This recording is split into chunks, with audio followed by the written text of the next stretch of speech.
the CGA website. And if you just go into the Education Committee's page on the General Assembly website, there's a link at the bottom that has all the different task forces that fall under this committee. Oh, okay. And this one's on there. And if you click on the membership button, once you're in that task force, you'll get the list. Okay, good. That list doesn't have like contact info on it. Not sure, we might be able to provide that like with email addresses and such. The list does not have the email addresses? The one that's public on the website does not, just the names and what organization they represent. You could But send. We can get that together for the, for the membership, exactly. Good. But I assume we're going to start off by going around and introducing ourselves, so we have some idea who everybody That's the is. plan. So Thank you. seeing as how the meeting is now being recorded and it's official, and it's 3:01 p.m. Eastern time here in Connecticut, I would say that we should probably go ahead and get this started, especially because it's a Friday afternoon, and my apologies for that. The original intention was to be earlier in the week, and then I realized that it was Passover and we didn't want to get in the way of anything there. So Friday afternoon it is, but going forward, and we'll talk about that a little bit later, we're hoping to have the meetings maybe earlier in the week. With that said, I think we've got most, if not all, of our committee members here, which is exciting to see. And so I will go ahead and we'll call this meeting of the Connecticut Civics Education, Civics Engagement, and Media Literacy Task Force. We'll call the meeting to order.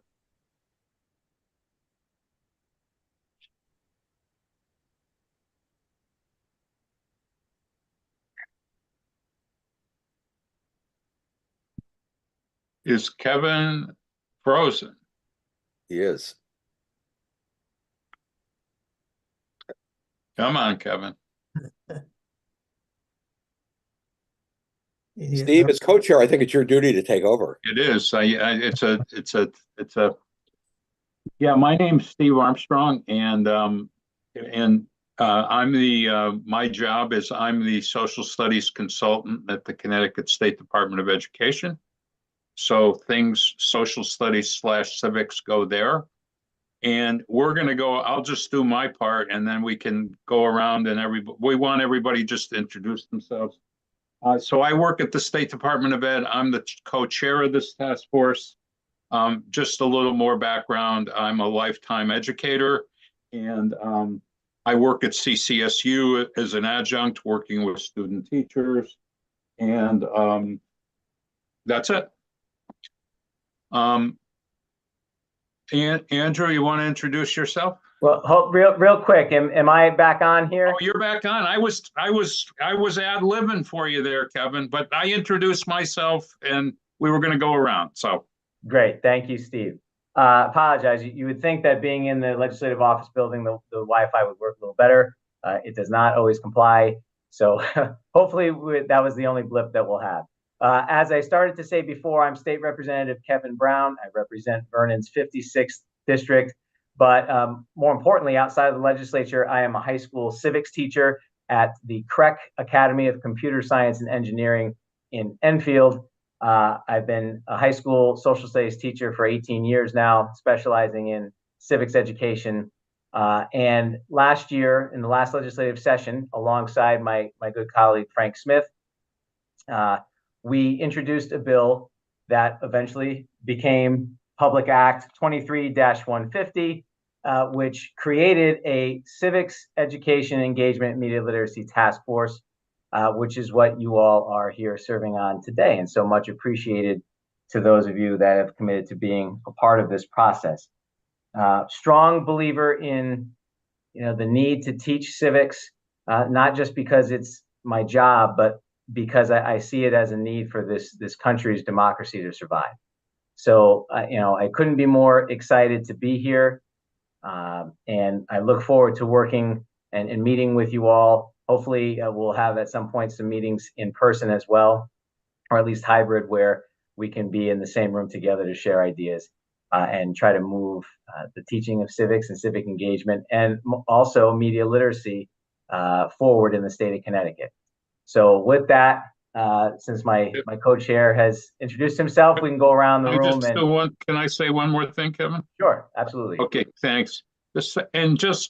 From my perspective in education, I'm always going to bring, as Kevin will to some degree, this education, the school perspective to things. But I think it's critical, whatever we're going to do with schools, that civic education can't just start in high school or middle school. That I really hope that we talk about schools, about it, if we're going to talk about schools, that we take that from a wide perspective of K, from starting in K and moving up.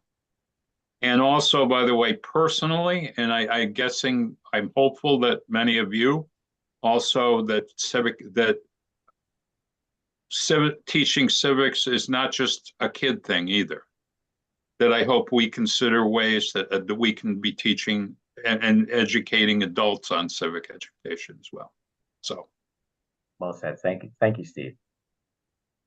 So I was going to go call around Kevin on Andrew first, and then you miraculously came back. So perfect. So Andrew, go ahead and introduce yourself. Hi, I'm Andy Feinstein. I'm a special ed lawyer out of Mystic, Connecticut. I also serve under Amy Lynn Meyerson on the hate crimes advisory committee. I come at it somewhat different angle on this. I think that civics education really needs to involve skills-based. We've got to teach people how to work together with people who are different from them. And that should, we absolutely start as early as possible. And this is not just about preservation of democracy on the grand scale. This is preservation of a civil society on a day-to-day basis, where folks who will be able to treat other folks who are different than them as individuals, not as members of some feared group. I'll speak more later. Thanks. Okay. Thank you. Ted, how about you? Yes, and I certainly agree with what Steve and Andrew have just said. I'm an advocate for a program that I call Step Forward America that I've written about that consists of two components, beginning with an educational component that focuses heavily in middle and high school on civics and media literacy and American history and other courses that I've outlined in my writings that foster good citizenship. And then the program, as I envision it, and hopefully as it will become universal in the future, would continue on after high school into national service, either military or civilian service. And I have an NGO that addresses this. And as I say, it's Step Forward America. It just consists of myself and my writings and my followers on Facebook and my newsletter followers and my books. And I'm very much looking forward to serving on this committee. I think it's desperately needed. And I think I have some good ideas, and I'll try to contribute. Thank you. Thank you. Kenny. Thank you, Kevin. Hello, everybody. I'm Ken Lesser. I'm the mayor of Wethersfield, and I'm so excited to be part of this group. It is such critical of such critical importance. As far as my background, my career was in finance, but I was also an adjunct faculty member at Capital Community College. And I recently started a Kid Mayor program for this very purpose, to teach our young people in the elementary school civics and the purpose of democracy. And also am an advisor to a leadership club at Wethersfield High School. And its purpose is to learn about leadership and then apply them in community projects. But listening to Kevin and Steve and Andy and Ted, I'm just even more excited. I mean, this, and I'm sure from the other speakers as well, it's just such a great group and such an important topic. So thank you for putting together, and I look forward to contributing. Did I freeze up on that? Hello? Yeah. Did I freeze up on some of that? You did not. No, Okay. I heard you. Okay, you might have got bored with it, so. Not at all. No, very well said. Thank you, Ken. Next up, how about Eddie? Good afternoon, everyone. Eddie Brown, Hartford native for the last 33 years. Excited to be here and appointed as designee to represent on behalf of the Connecticut Secretary of the State. Been in field of education for the last 8+ years, as well as in the nonprofit sector. I currently serve in the Hartford Public School System, as well as managing director at Hartford Communities That Care, which is a nonprofit agency that focuses on prevention, youth leadership development, community violence intervention, as well as local, state, and nationwide collaboratives to really support families in best ways that help save lives. Really excited to be a part of this task force too, on the media literacy end with my communication background, in addition to allowing more advice and more suggestions to hear from the youth voice. Overseeing the Youth Leadership Academy, where we conduct middle and high school students weekly in our agency. It's really important for the youth's voice to be heard as they address problems in their communities that they see, especially specifically within the schools. And so I'm excited to just be a part of adding value as needed, but being around several high-level people that I see on this call to really make a change and make it effective. Fantastic, and thank you for the work you've been doing, and I look forward to working with you on this as well. Just going down the line here, folks, on the Zoom, looks like we'll go with Ainsley. Hello, everyone. I'm Dr. Ainsley Diamond, and I am the Associate Vice President of Academic Affairs for the Connecticut State College and University System. I'm thrilled to be in this space with all of you. From what people have already mentioned, I see very close alignment with not only my personal ideology, but the constituents that I support through CSCU. Just a little bit of background, I have been adjunct faculty within the Connecticut State system since probably 2007. I currently have stepped out of the state in my faculty role, and I'm teaching in the Educational Leadership Doctoral Program at Johnson & Wales University in Rhode Island.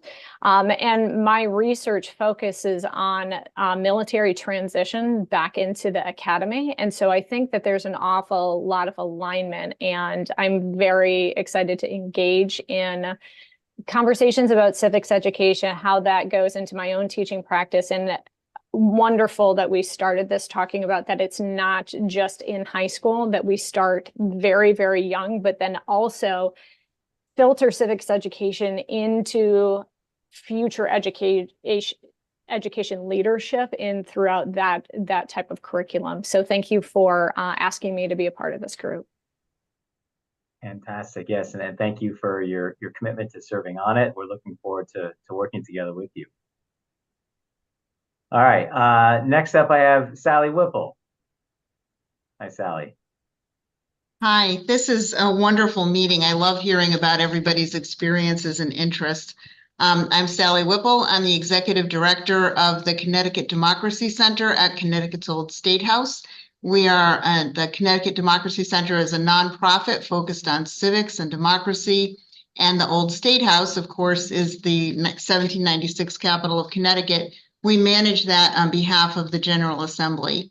And we believe that the Old State House is the place where history and civics meet, that you cannot understand the world without history, that you cannot change it without civics. So we try to bring those things together as much as we can in the storytelling that we do at the Old State House. One of our beliefs is that there should be a lifetime pathway to civic engagement, and we try very hard to reach people along that lifetime pathway. We not only do we manage the Old State House, but we also manage the Connecticut Freedom Trail on behalf of DECD.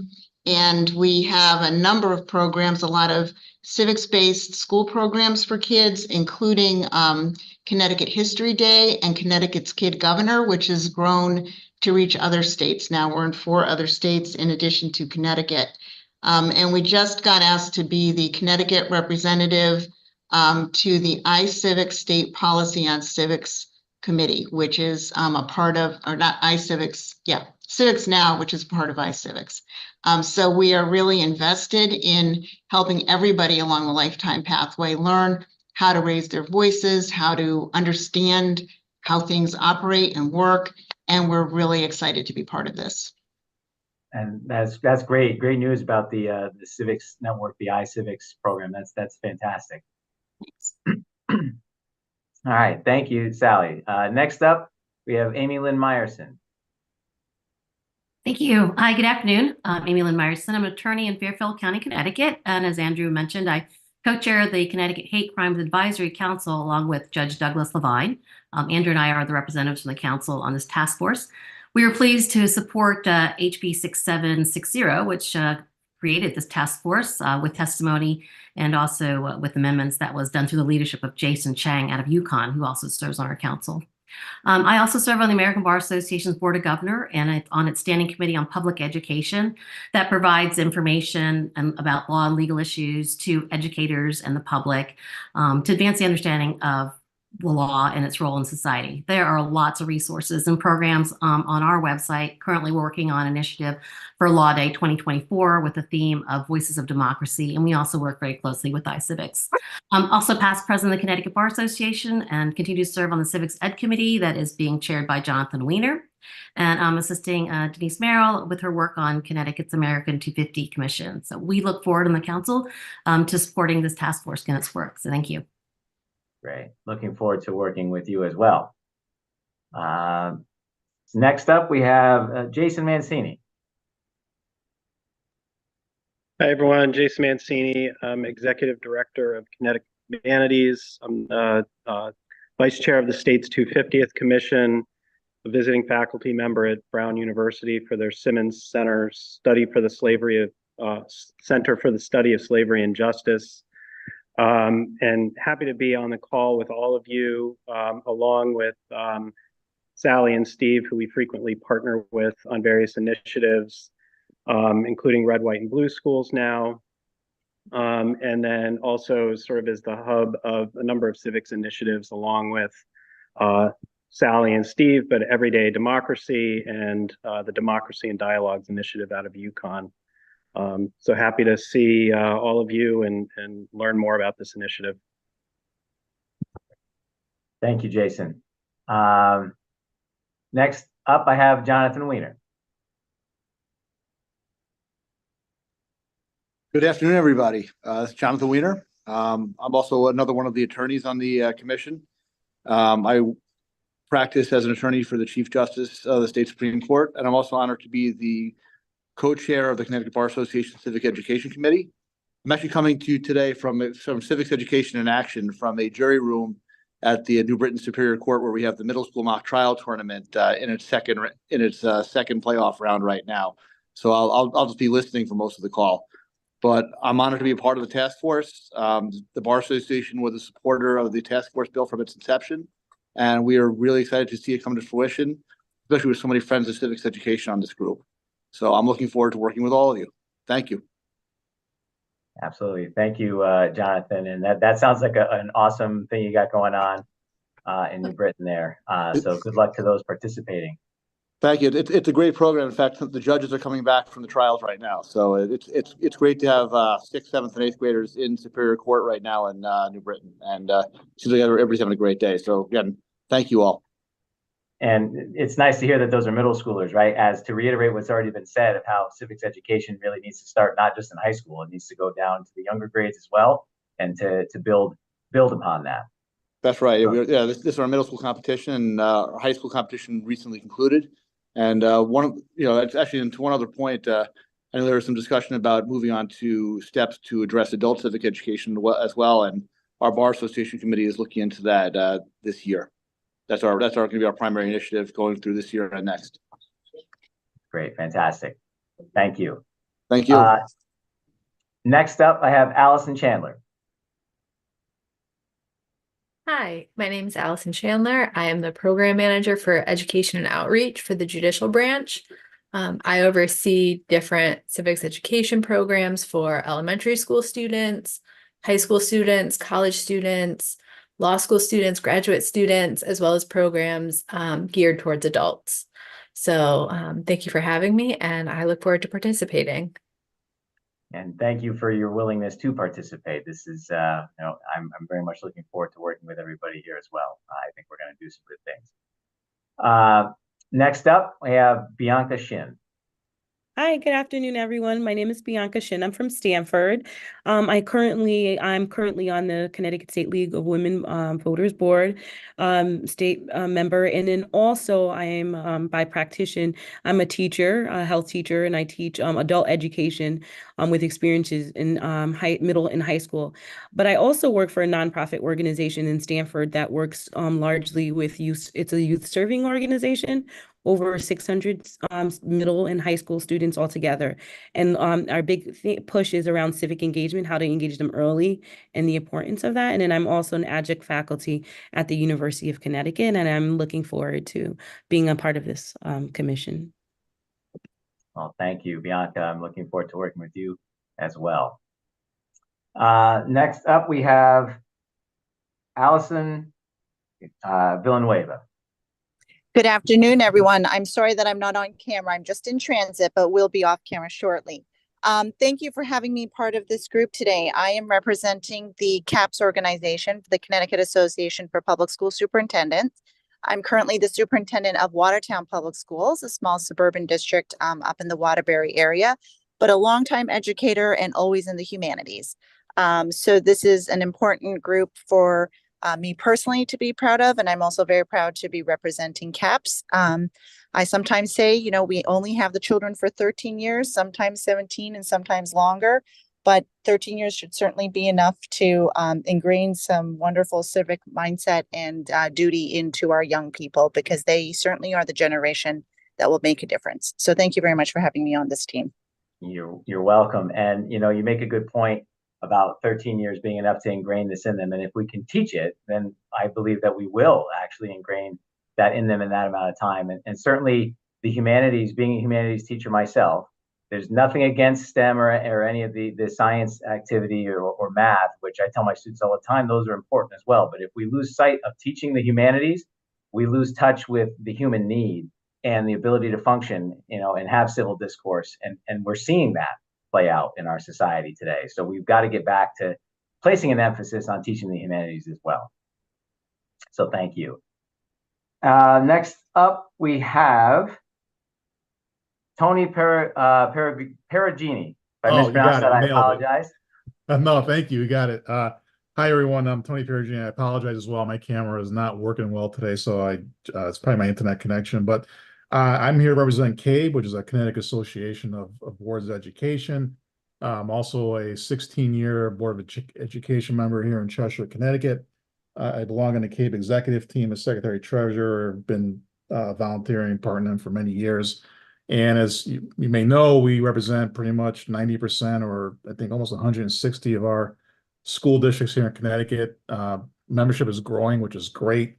We all have a vested interest in civics, because we do provide leadership to our board members in terms of advocacy, development, legal advice, et cetera. And as you've probably been aware, the last 4 or 5 years, civics has been in the forefront, especially for our board members, as we seem to be in the crosshairs of a lot of civics related topics and issues. So this is near and dear to our membership. And so I bring a perspective of a parent, a board education member, but we represent the voices of many, many board members in Connecticut, and hopeful that some of our voices will help this initiative. We're eager to help, and here to learn, listen, and contribute where I can. So thank you for having us. And thank you, Tony, for your participation. I seem to remember Cheshire having some Board of Education meetings in the last few years that really could have used some civic education, and maybe they would have gone a little more smoothly. Yeah, and I was chair during that time, and it's funny that, well, I joke about it now, but the time wasn't that funny, but it seemed like karma waited for me to become chair, and then all heck broke loose with some of these things. But a lot of great lessons learned, and you know, we took that negative into a positive, and I'm sure we'll continue doing the same on this topic going forward. So thank you. That's great. Thank you. Look forward to working with you. And now, lastly, I do want to take a minute to let my good colleague, Representative Frank Smith, introduce himself. While not an official member of the task force, without his efforts, in the last legislative session, we would not be sitting here today. We would not have been able to push the civic education task force through. So I wanted to give Representative Smith a chance to introduce himself as well. Thank you very much, Kevin, and hello, everybody. I'm Representative Frank Smith from the 118th District in Milford. As Kevin said, I was involved in the beginnings of this task force, the idea of this task force, but I hasten to mention that there have been other creations of the General Assembly along these lines of various amounts of success over the many years, which I discovered in my investigation of this subject. Kevin's probably sick of hearing this because he's heard my speech a number of times, and probably some of the others have too, but the inspiration for this was the first day on the job as a elected representative to the Connecticut House of Representatives on a very august day, being January 6, 2021. As part of the COVID class, we weren't allowed to be sworn in the House chamber because of the quarantine. We were sworn in out on the lawn and surrounded both times by organizations that were protesting various things, peacefully protesting them. But it made a very important impression on me that morning, standing there taking my oath of office in the cold and walking back to the Capitol building to take my seat in my representative's office, when I got a phone call from my wife asking if I knew what was going on in Washington that day. So all these things kind of surrounded at the same time, and I remember being struck by the idea that I just witnessed the freedom of speech in its most elemental form. I was flushed with the honor of being elected by my district to serve and represent them. And I realized that there might be some dislocation of understanding, but for myself and for others, of what it means to be a citizen of a free republic, and how important it was to be able to voice your feelings, and doing so in a very consequential historic time in our nation's history, which continues on since then. We are allowed as representatives to put in concepts or ideas, and many reps put in dozens of them at the beginning of session.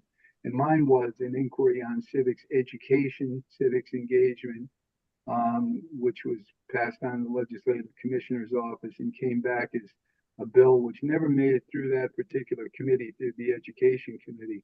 But during that time, I was introduced to a number of you, most specifically Steve Armstrong over at the State Department of Education, who guided me a little bit on the importance of emphasizing civics engagement in the legislation instead of civics education. I came to find out that Connecticut is fairly well equipped in the civics education field in terms of curriculum graduation requirements. But he also alerted me that there's a lot going on with curriculum now simultaneously, that it might be better to emphasize this more as a general community concept, and what we could do to further the interest of the civics and media literacy in the state and in the country. At the same time, I met John Weiner from the Connecticut Bar Association, who wrote the statutory language that was included in the first bill. I also had the pleasure of meeting with Ted Hollander, who is an author on these matters of national service, the bachelor's of citizenship. Came to my office, we took a tour of the Capitol, and I know he's a very interested person in the entire area of inquiry. Kevin Brown came along later as an actual civics teacher who became a colleague following year, and then was collaborated with me getting the bill passed through the Education Committee with the assistance of our chairman, Jeff Curry, and ultimately trying to get this body actually filled with all of you. And I'm so impressed and so humbled by the august quality of the individuals that have been appointed to this. And as I said, I'm not a member of this task force because I didn't qualify for any of the specific qualifications, but I'm glad to be able to meet with you to listen in and maybe to contribute what little I can in my background, which is really just as an elected official. But I am grateful to be here. Look forward to talking to you. Probably won't be at all the meetings, but we'll be following your work with great interest. And I thank you for inviting me here today, Kevin. Thanks. Thanks, Frank, for the comments. Kevin, you want me to start off with the next part?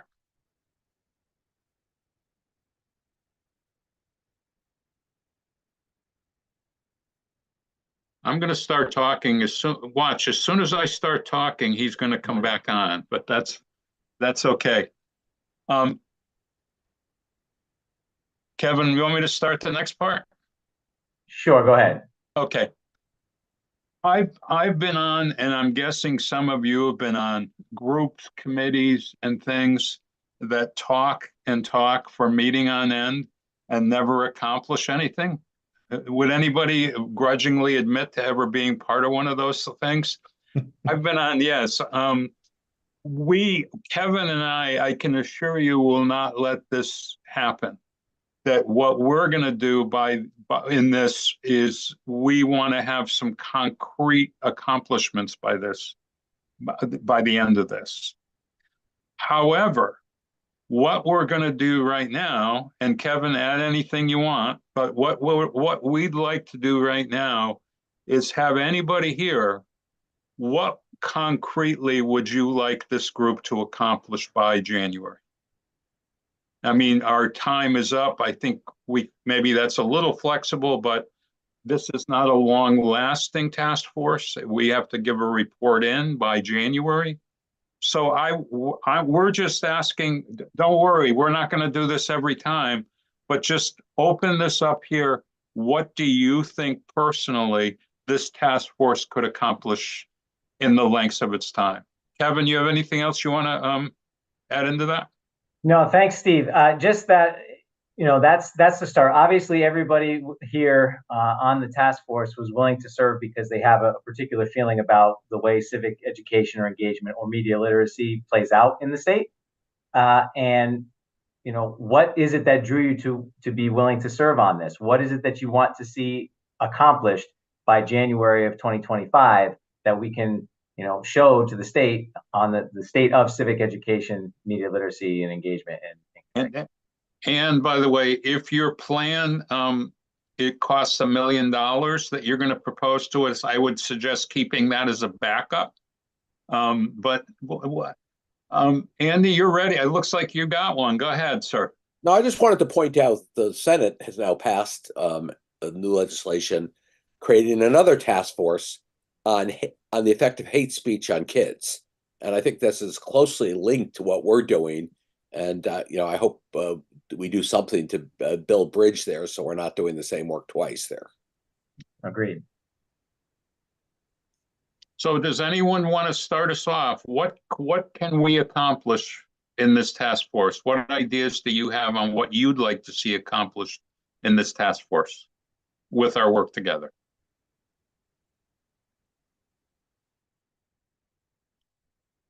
By the way, for the record, as an ex-teacher, I don't know if anybody knows do you know what wait time is as a teacher? You wait until somebody finally responds. And so, by the way, just in high school, my all-time record, by the way, was 13 minutes. And then some kid responded just out of boredom. So, Amy, you're first.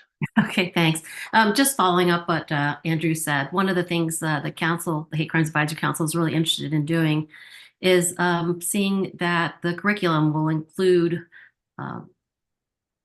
promotion of diversity and equity and inclusion and deterring hate speech and confronting bias, and provide techniques for de-escalation and peaceful conflict resolution. So those are things that we would like to contribute. Thank you. Steve, I don't seem to find can you hear me okay?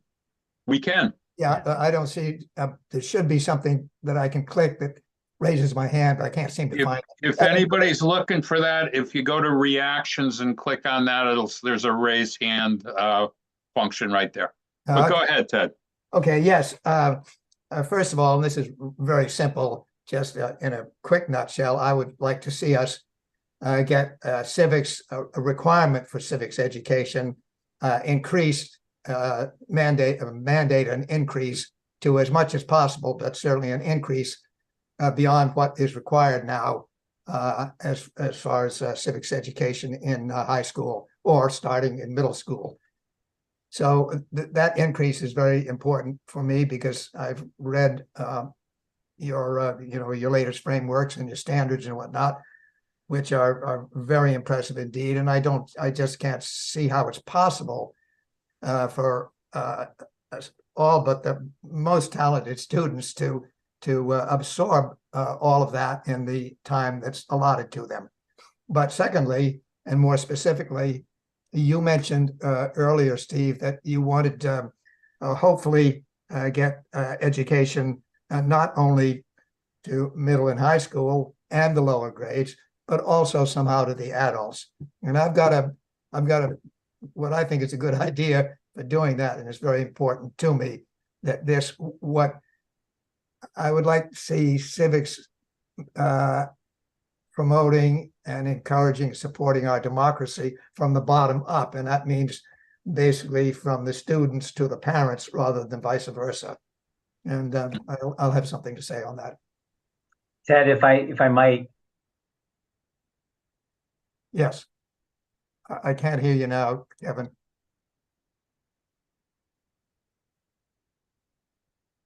Kevin, can you? I can't. I think he's frozen. Okay. He's coming back. Let's see. All right. Andy, why don't we go to you, and then when Kevin gets back, he can respond to Ted. Sure. Please, sir. I would very much like to see the development. I think. Well, Kevin was talking. I'll defer to Kevin. Thank you. Am I back finally? Yes. I apologize for this. Ted, just to your point about the civics requirement and the graduation requirements, the very first bill that I introduced when I got to the legislature in 2023 was to increase the credit from a half credit to a full credit. And that was met with a little bit of resistance from the State Department of Ed just because of student choice and where we fit credits in. So what that became was. I've lost you again, Kevin.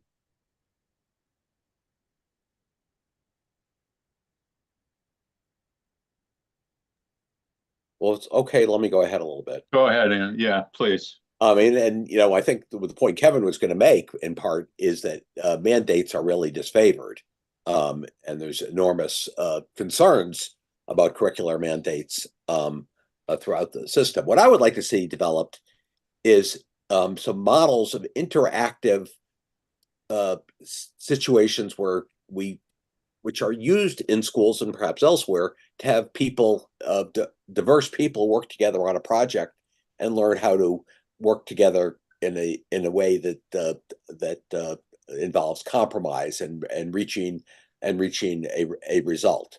It's as I've said many times, it matters less to me that people know that there are 435 members of the House than it matters to me that somebody can sit down with somebody with whom they disagree and work out a solution which makes both of them equally unhappy. The notion of negotiation and compromise and producing a result seems to me to be critical, and I'd love to see the development of teaching models, of teaching programs that do that, and rather than mandates, which I think are politically untenable in this climate. I think the idea is sort of an ink blot where you do it successfully in one place and spread the word, and hopefully it spreads. Thank you. Kevin, you were in the middle of something. Yeah. Go ahead. Sure. I'm sure it'll freeze up on me again now that I'm talking, but it was just to Ted's point about the increasing a requirement. That was the first bill that I introduced, and that bill, met some pushback. So it kind of morphed into what we then came up with for this creation of a task force. And my hope is that by studying this in our report, will show the need and give us kind of the teeth to be able to say that there is this need for a full credit or more. Good. I'm glad to hear that. That's good. As Steve knows, I am an advocate of mandates. I've been working for 10 years promoting mandated universal national service. That's another story. Bianca, I think you were next. Just reiterating what Ted had initially mentioned. Definitely for middle school students, I work with high school and college students, but definitely middle school is the lack of knowledge around civic engagement that is not being taught. Definitely a curriculum that's engaging and somewhat mandatory, because otherwise it's not, that's embedded into their school curriculum would be awesome for middle school students, because it starts young. Thank you very much. And that middle school, to repeat, if like in some schools, I could give you all kinds of research that starting civics in middle school, even in middle school or high school, is way too late. That has to be done before that. And Kevin, I have a technical issue right now. My screen is off. Can you call just on the who next? Sure. Looks like I've got, who is that? Allison Villanueva. And I'm Hi, back. everyone. So I'm good. Thank you. Sorry, Allison. Okay. Hi, good, thank you. So I think it's wonderful that you opened it up to the floor to see what we would like to get out of this group. I'm sure that there's so very many, and like you said, short time frame. One of the things, perhaps it's a pet peeve of mine, but I see happen all the time, no matter how executive level the group may be, is when the hands get thrown up and say, well, I had nothing to do with that decision making. And it just makes all of the good work that that small group does just a little bit, cast with doubt. And so whatever decisions we make, whatever moves we do in the service of civic education and media literacy and all that's bundled into this legislation, I hope that there may be opportunities for key people at certain levels to come together and share feedback, share opinions, just share their considerations, so that we can at least not just check the checkbox to say that we elicited feedback, but to truly, there may be some good nuggets out there that we can help color our work. Mm-hmm. And then as a personal side of it, I was there when the civics credit was taken away. And I remember being a humanities teacher, and I thought, oh dear, we're going to have a real decline. And everybody tried to reassure us that, there wasn't going to be any change. And lo and behold, there really was. There was a decline in the number of civics courses and humanities courses that were taken by children. And so whether it is a credit bearing decision, I wonder if there's a way to play with how we talk about interdisciplinary and transdisciplinary learning at both the middle school and high school level for credit that might help envelop civics education and humanities education just a little bit more, so that there's a little more flexibility around that credit bearing part of it. Thank you. Thanks for the great ideas. Appreciate it. Sally? Yeah, I just wanted to add my voice to the concept of teaching civics at much lower grade levels. Our Kid Governor program is a 5th grade course, and many schools bring their 4th graders into it as well to prepare them to do it in the 5th grade. And we are one of the few states around the country that has a program that reaches this far down into elementary school for civics education. And what we hear all the time from people around the country is it's so important to start young. And I think that when you're thinking about starting young, that not only means giving teachers the support they need in elementary school to understand what civic engagement is and to bring it to their students in a really creative and authentic way, but it means really helping parents understand what that means. And no matter where I am, when I talk to people about voting, one or more people always says, I vote because I remember going to the voting booth with my parents. And that early example is so important. So I think anything that we can do to promote that and help that happen among families and at schools is all for the good and a part of what we might be able to accomplish. And just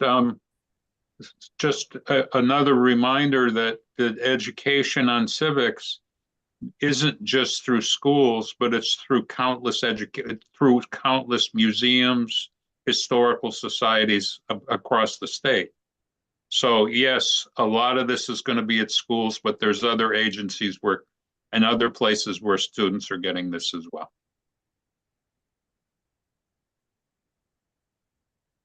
Anyone else have ideas? Kenny, go ahead, please. Thank you. First of all, it's enlightening to listen to the discussion, and I'm just going to build on it for a minute. I think if we can have 3 to 5 impactful ideas at the end of the 6 months, that would be a great number. It's hard to have too many. So just to build off it, I love the idea of increasing the credit to a full credit. I think that would be a great thing we could do. I can't agree more with the elementary school focus. And we actually borrowed, Sally, the Kid Governor footprint when we established our Kid Mayor program this year. And it was modeled after the Kid Governor, and it's teaching our elementary schools. So if we could take that idea around the state. And then thirdly, and lastly, I think if we could, I know this group ends at the end of the year, but to carry it on, maybe we could have, I'll call them regional civic engagement task force that many of us and other people can get together with geographically, perhaps with our local towns, to continue these discussions and to continue to have these types of ideas not only talked about, but implement some of these practices on a local and regional level. So to kind of have our work here after 6 months continued on like a regional basis. And I am one that believes we have to do more things on a regional basis. I know we're the land of steady habits, 169 towns, but we have to collaborate more. We have to share best practices more. And this is one small way we might be able to do it once this committee is done. And that's all I have. Thank you. Thanks. Hey, Kenny, can I just ask, is your kid mayor, is that a 5th grade thing, or what grade is that program? Yeah, it's 5th and 6th grade. Cool. And we have one for each of our 5 elementary schools. And we took them all to the Capitol on Wednesday, 2 days ago, as part of their civic engagement program. Very cool. Jason, then Eddie, and then Frank. Jason. Thanks, Steve. Yeah, I think many of us are on very much the same page. I think my concern is really around how do we organize our energies. And so I would suggest one of the tangible outcomes might be some kind of landscape assessment that identifies all of the human resources, the operational resources, the programs and projects that already exist, and begin to sort of figure out what the best how each of them approaches civics, how we can best support them, identifying funding resources. If it's not going to come from the state, I mean, I can't tell you how important funding this is going to be. Since you took the $1 million off the table, Steve, I want to be thinking of that anyway. But I think a sort of a asset map of what we've got already and organizing it is going to be a key to our success. Jason, by the way, you can go with 999,999. That's okay. Just don't go over the 1 million mark. All right. Eddie. I'm on it. In addition to the civics that they can use in civics education, I think it's good. It's also good to put an emphasis on the importance of media literacy in its teachings. Media literacy really serves as that development of those critical thinking skills. So, whether that's incorporated in the daily curriculum of how young people are unpacking their issues, unpacking their stories, and it's represented in the media in a way that can convey through their experiences. So those lived experiences can be displayed in ways that they can actually learn. Sometimes they may not be learning by the studies of the classroom, but they can learn by visuals, or they can learn by creative thinking. So I think tapping into it, figuring out ways how we can incorporate, the civics that they can use through the education, but how are we, tapping into the media literacy component as well to expand and really give information out to tell those stories. If I might interject for a minute, and I apologize, everyone, my camera is off. I'm trying to increase my connectivity, so we stop. Eddie, could you just briefly, for anybody that may not, and I'm not insulting anybody, I hope, by this question, when you're talking about media literacy, what actually how would you very briefly define that? And again, I don't want to be insulting to anybody, but just so we're all on the same page. Media literacy is really just understanding the development of critical thinking, understanding the development of information, and how could I say it? It's so many different ways. Information and ways to tell a story through visuals, through digital literacy, and it goes through several different components, but more on the visual aspect versus we're just talking about in the classroom teaching, but more visual and media around that background. Thank you. Frank? Yeah, this question about what the result or the product of this task force was going to be kind of vexed me too.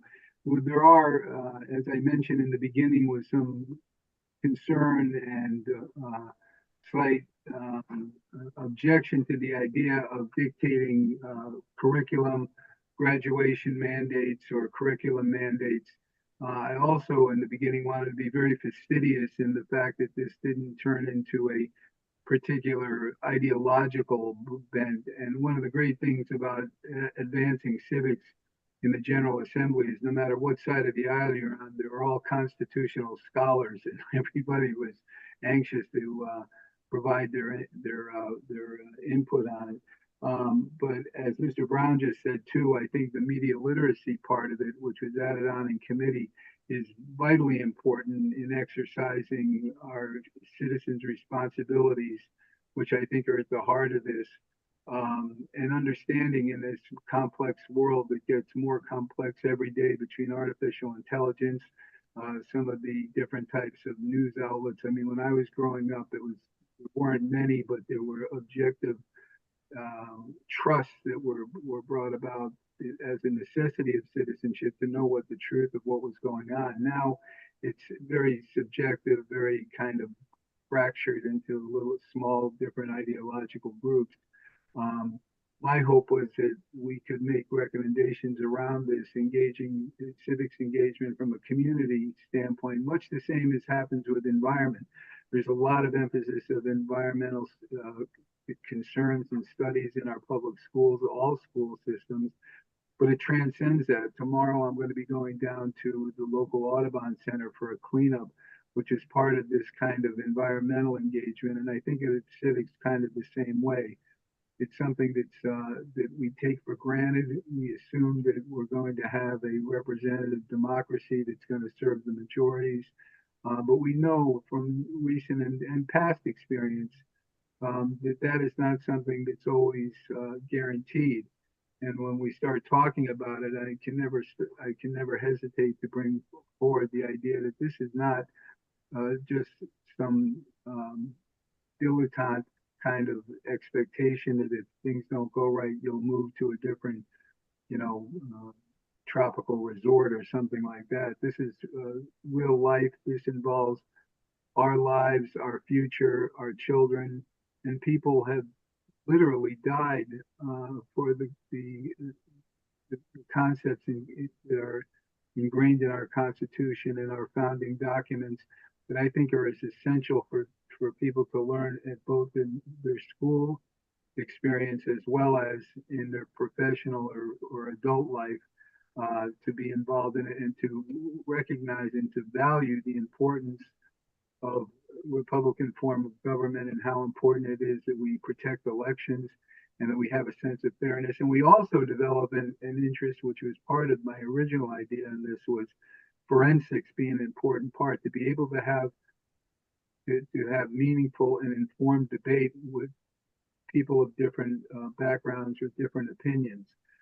We see that now it's become more of a blood sport, but I think there was a time where we were respectful. I know, and Kevin could say, I know a lot of you that have been in elective office know that too. You have to make accommodations. I think that's something too that this task force could advance in working not only with the school district, but the Secretary of the State's office, some of the community-based groups, Boy Scouts, 4-H, different types of organizations that probably already have some civics mission contained in their set of objectives, but something that we could do in an official state capacity to forward that in our report and any council or ongoing organization that results from our meeting together.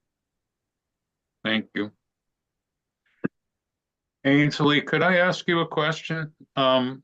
A lot of talk about education, oh, we have to do more civics. It's like from a K-12 perspective. Mhm. How do we crack the college level perspective on this?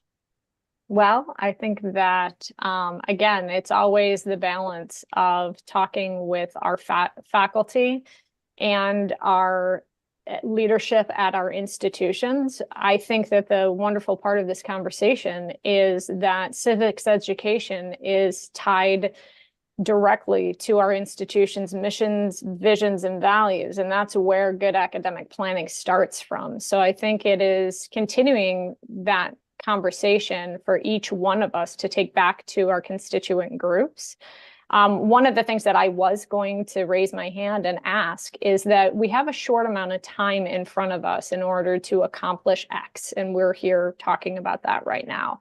What I'm interested in is the few comments that were made about, because it is a short amount of time, how do we move forward? And one suggestion that I would have is for each one of us represents a different a different power, a different influence, a different passion around civics education. And I think it would be really helpful for us, especially those of us who do not know one another, to be able to explain. Maybe it's a short email that we each of us submit to the group that we can share internally. That would be, what is your, just the opening questions. You've been asked to be on this group. What is your ideology that makes this group very important to not only you personally, but the work that you are looking forward to doing, moving, so that we could make those connections inside of this committee, but also externally, because just looking at the people right now that have the cameras on, I know that I could reach out to each one of you to have a pretty robust discussion about what I am doing within CSCU and the conversations that I am having about what is happening nationally, what is happening all the way granular with curriculum design. Obviously, I am very closely tied with the State Department of Education in needing a close collaboration with my K-12 partners. So I want to make sure that we all on this call have those opportunities to reach out to our thought partners here to move this work forward even after this committee has ended. Thank you. Great idea. Allison, anything you'd like to say? The one thing that I was thinking as we were talking about needing more civics education, but not necessarily being able to push more credit hours, is thinking about my kids' elementary school. They originally started with a very strong social emotional learning component in their school. It was like a time set aside during the day, every day when they talked about it. And now it is something that is embedded in every single part of their day. So in math, they have a social emotional learning component. In science, when they're on the playground, it's just part of their whole day. And I'm wondering if there's some way to get this embedded throughout a curriculum rather than just bolstering this one piece. I don't know how we do it, but I think there's so many times during, especially young students' days, when civics, how do you communicate with people who are different from you when you're used to being with your family who's like you all the time? All of a sudden, when you're in school, for a lot of us, it's the first time we're around people who are different from us. And they start learning really, really quickly how to communicate with people who are different from them. So that's a great time to start this kind of ball rolling for them. Again, I don't know how we do it, but that's my 2 cents. Great contribution. Thank you very much. I Tony?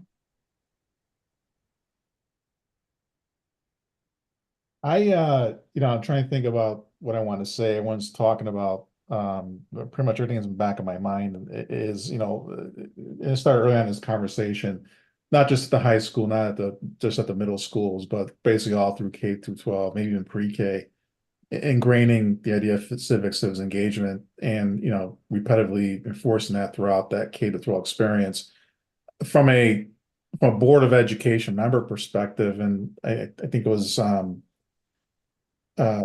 Ainsley who said it, how can we ensure that whatever this committee recommends and what is put into action as a result sticks, and we stay on top of it after the fact. As a board member, we are often agents of the State Department of Education, so naturally we're following rules, regulations, and the law. Representing a lot of our members, I can tell you, we want to see actual, meaningful, tangible tasks that we can implement through our policies, procedures as boards in our school systems and measure tangible results. And listening to the various members of the committee, it seems like we have the horsepower here to be able to do that. So I'm thinking about long-term vision, whatever this committee recommends and whatever is accepted by folks that are going to be reviewing this.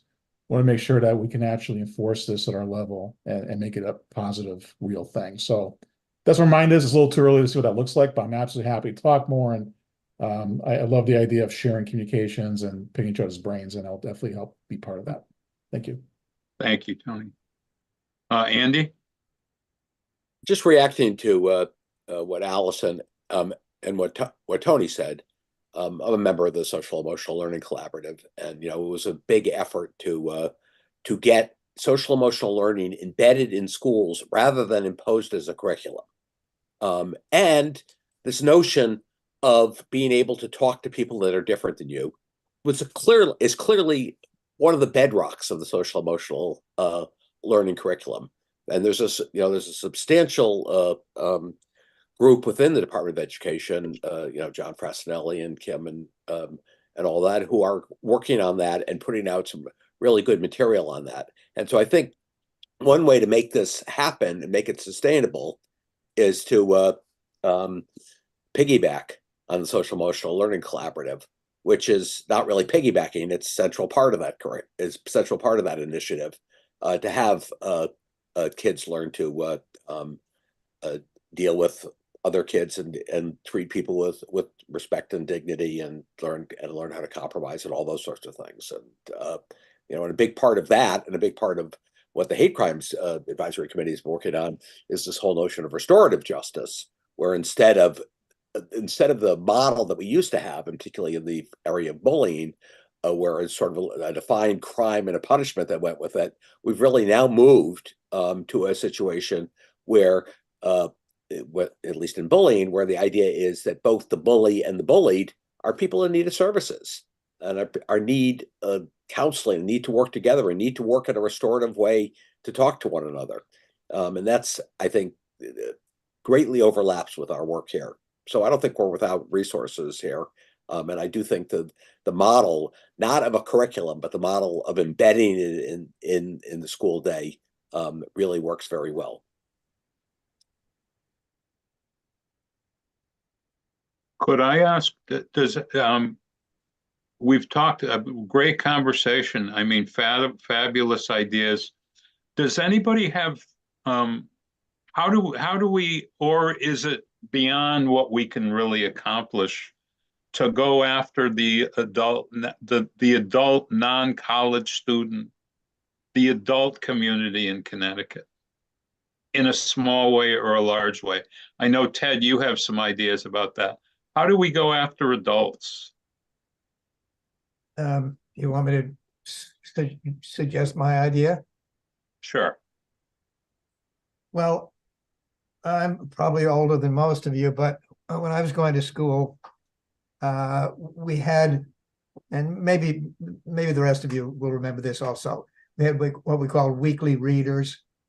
And basically, and I don't recall exactly what grades we were talking about, but it was certainly middle school and below also. And the subjects would address current affairs, as I recall. Now, I don't specifically recall the subjects, but I think it was basically current affairs, both on a national level and maybe on a local level also. And they would be related to our courses, perhaps in American history or whatever we were studying.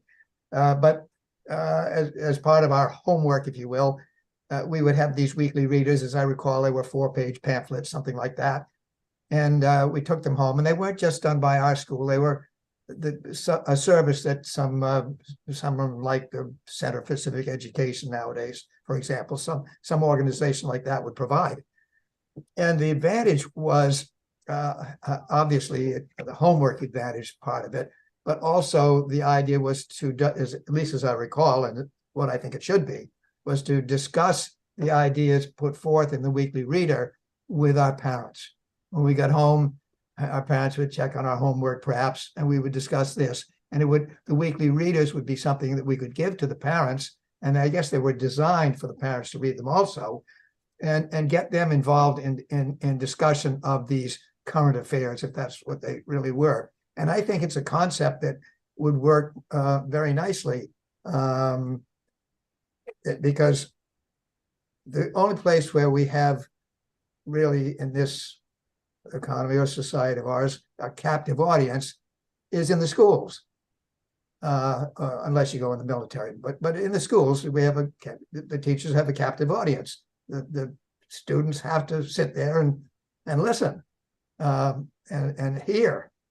And we sort of have a somewhat similar captive audience if the youngster, in most families, not all obviously, but if the youngster would bring his weekly reader home and he would be told to discuss it with his parents, all of a sudden we've got the parents as part of our captive audience. And that's basically the idea that I'm talking about. There would be all sorts of variations of it, but it's a concept that I think might help get the parents involved and get the adults involved and get us back where we should be. Thank you, Ted. Allison and then Bianca. So just to kind of reiterate what Ted just said, I've served as a trainer within the branch, and one of the things we've done within our curriculum was called Teach to Learn. And it's just, you learn, you're reinforcing what you've learned by teaching it to someone else. And as the mother of 2 small kids, they love feeling like they know something you don't, and being able to teach your parents something, I think that's going to be great. Another thing I wanted to suggest is involvement of the public libraries. So without throwing my folks under the bus, I have 2 judges who are going to be presenting a civics lesson at a local library. It's something that the library asked for, and it's basically a Civics 101 presentation to get their community involved and learning about civics. Great idea. Yeah. Thank you. Bianca? Just to echo what Allison said, definitely with partnering up with public library, that's a great start. And also with community nonprofit organizations that are already working with families and children in various those with parents and students. I think they already have a good understanding and pulse of the community and can help design programs that are engaging and inclusive of civic engagement in it. Thanks. Appreciate it, Bianca. And Mr. Villanueva. Okay, finally out of the car. Thank you. So this is a thought. And perhaps it's because I feel very proud to be on this committee, which is at perhaps one of the highest levels at this point. One of the most difficult things that our school districts have certainly experienced over the past 5 years, but perhaps I can say for the entire duration of their existence, is we have children that we educate every single day that walk through our doors. We never say no to a child. We will accept any child that walks through our doors. That is our job as a public school system. And what perhaps was threatened over these past most current years is how people felt towards children of many different races, backgrounds, sexual orientations, whatever it may have been. And we were a school district that sometimes experienced, and I heard the word hate speech and hate mail and all those types of things, and such criticism around what we stood for and what our position was. Now, there's something very tricky about taking position statements, but there's also something very bold and very brave about saying what we stand for as a state through our civic work, through our partnerships, through libraries, art, history museums, whatever organizations, and to say, this is what we stand for, this is who we are as a system in educating our citizens and our people, whether they're students or adults. And then there's autonomy given to organizations and partnerships to figure out ways in which the most minute details of the operations, they may be able to achieve that statement or mission or vision. So I guess in a long-winded way, your original question, Steve, was around what products or processes or what deliverables might we achieve through this committee. There is already kind of an existing mission or vision or statement or core values, but I wonder if there was a finessing and a honing of it, and then an also partnership and branding of it that was bold and strong. Then school districts, and then also higher education groups, even partnerships and organizations might be able to say, this is what we're doing to help achieve that bold statement. And again, there's always something that comes of a statement because it puts people in a position. And I'm not talking about just taking a position, but position of caring for all people, coming back to humanity, having that civil discourse, understanding that there's ways to interact with each other as humans in a positive way. Okay, thank you. Thank you. Ted, I think you were going to, thank you very much. Go ahead, Ted, and then Tony. What I was going to say, expanding on what I was talking about, those weekly readers, there are organizations that do provide something of that nature, at least in video form right now. There's something I think, I don't have it handy, but called CNN 10, and they offer videos on current affairs that are specifically designed for school children and can be not any part of a particular CNN overall curriculum, but just as a lesson that civics teachers or current affairs teachers might want to use, and the students, I believe, can get a transcript of it and take it home. That type of thing. I think it's very important that current affairs be included in civics, or whether it would be more part of American history or part of civics or where. But I think I asked you at one time, Steve, specifically what we do in the social studies in Connecticut about teaching current affairs, and you indicated, I think, not specifically, but current affairs appears in various parts of the social studies standards. But I think it's an important thing, and I think it's something that the youngsters, even very young, can begin to understand the major things that are going on without, not getting too much into the controversies, but just the major situations that we as people are facing, and we as Americans are facing, and that at an early age they have an opportunity, or in fact they're encouraged to discuss it with their parents. Thank you. Tony? Yeah, I'll keep this really short. I chuckled earlier. It might have been you, Steve, that or someone asked a question. How do we get our adults, right, that may not be part of this classroom engaged or aware? Because at the end of the day, I, I look at it a little differently. Every school district, every school has slightly different approaches to civics and civics issues, but by and large, I see our students as the shining hope on this, right? The more we can coach them and give them the tools to handle civil discourse, that'll permeate through society, right? It's going to take a while, but they're our future. Not to sound corny, but it's true. But I wonder, is this really for doing this for our children, or do we really need to do this for our adults? Because that's where a lot of the issues are happening, right? Kids reflect what they see in adult conversations, and it'd be a shame if we can't find a way to also somehow loop in adults as part of this conversation, as part of recommendation. And maybe that's perhaps offering some support services to local school districts to engage adults, whether it's parents or community members, to understand what is actually happening with civics education in the classrooms. Boards do it many different ways. We do showcases where our students will showcase a topic, where it's math, reading. I can envision boards doing showcases on students and on their civics education. But maybe we need to do some support services or recommend some support services for outreach to adults to get them to the table and kind of learn what the kids are doing and learn from them as well. So we'll leave it at that.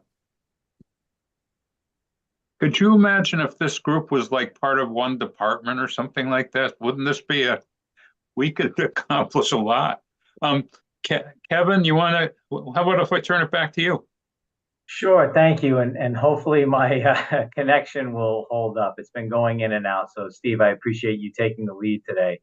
A lot of good things have been said in this meeting about not only your desire to be on the task force, but also some ideas have already been thrown out there of how we might be able to have an impact here. And so certainly I've been taking note of those things and kind of preparation for our next meeting and where we go from here and what we might be able to work towards. I think that kind of our next steps obviously is to determine now how often we need to meet over the next roughly 6 or 7 months that we have until January of 25. I think certainly a monthly meeting is appropriate. So unless otherwise anyone has any other opinions on that, we certainly need to meet on a monthly basis if we're going to be able to produce anything report to the state.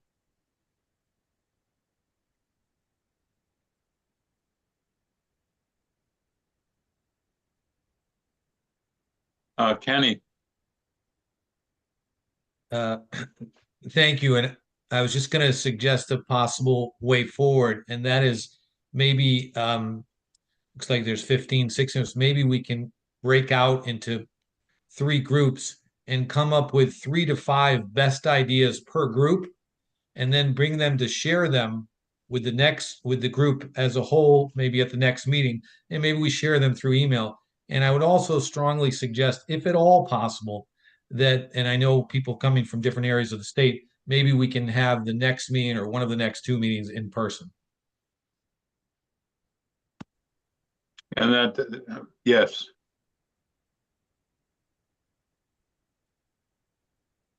The thing that's from my perspective, and I'm guessing there'll be little disagreement on this one, the meetings will not be held at 3 o'clock in the afternoon on Fridays. How about that? Would anyone strongly disagree with that one? I think you'll get unanimous there, Steve. Right. So Kevin, what's our next steps? You and I will talk and we'll get something out to folks, and that idea of groups, Kevin, that might be a good idea. I agree, Steve. I think that's a great idea. Steve and I will talk and kind of compile notes from today's meeting, and then put forth an agenda for the next meeting. Of course, we can do a lot of communication via email as well, so we'll make sure to get that information out to you as soon as we have it. I personally would think that the end of May, right now, the legislative session is in the throes of, the craziness of the last 2 weeks. But I'm hoping for the end of May to be able to have another meeting of the task force, if that would be agreeable to folks, so we can get a date out for that, and preferably not on a Friday afternoon or evening, on an earlier night of the week. Can you give us some options on the dates? Throw them out ahead of time. Give us a choices and make sure that everybody can attend, because. Yeah, absolutely. Andy, did you have a comment? Well, I have two comments. One is in scheduling meetings like this, let's consult on the open meetings law requirements, which the more we break out, the more we become close to violating open meetings. But there are people within the legislature who can advise us on what we need to do in that regard.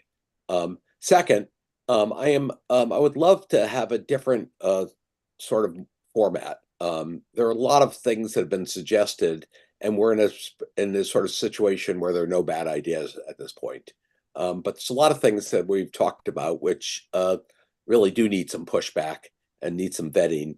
And in this sort of format where one person talks at a time and there's really no interchange, it's not really possible to do that. And so the idea of smaller groups where we can actually kick around ideas and talk about the advantages and disadvantages of each makes a lot of sense.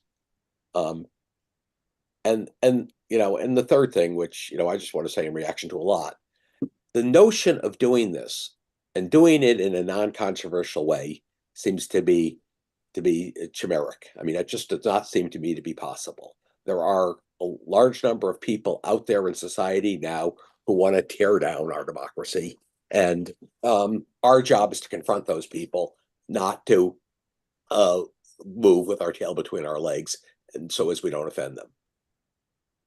That's point well taken. Absolutely, yep. I like the idea of the small groups, but I wonder we're so short a time. I'm just wondering if that's going to be practical.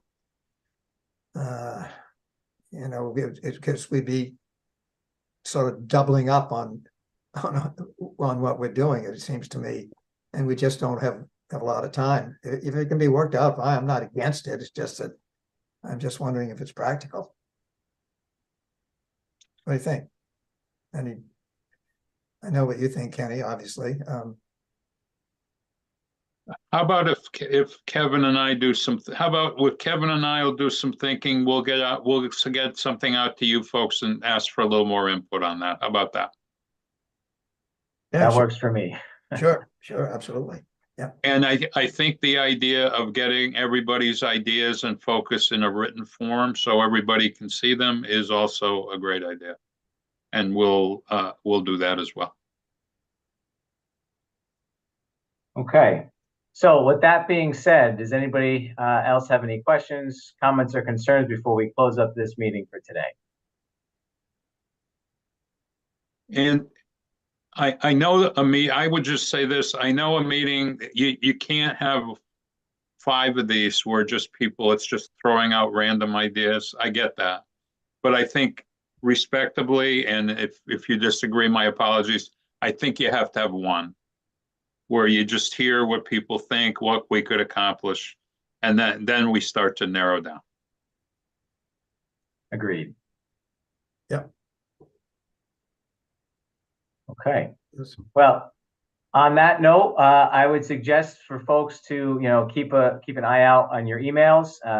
Steve and I will kind of throw together some things and kick around what we talked about today, and then we will put out some communication to everybody. I give you some idea of when the next meeting could be. I get some input from you all, and with some steps for going forward. Sounds good to me. Sounds good. Thank you very much. Thank you. On that note, I hope you all enjoy the weekend, and I look forward to working with you all and hopefully meeting you all in person in the very near future. Good. Thank you. Have Have a a nice good weekend, weekend. everybody. Have a good weekend, everyone.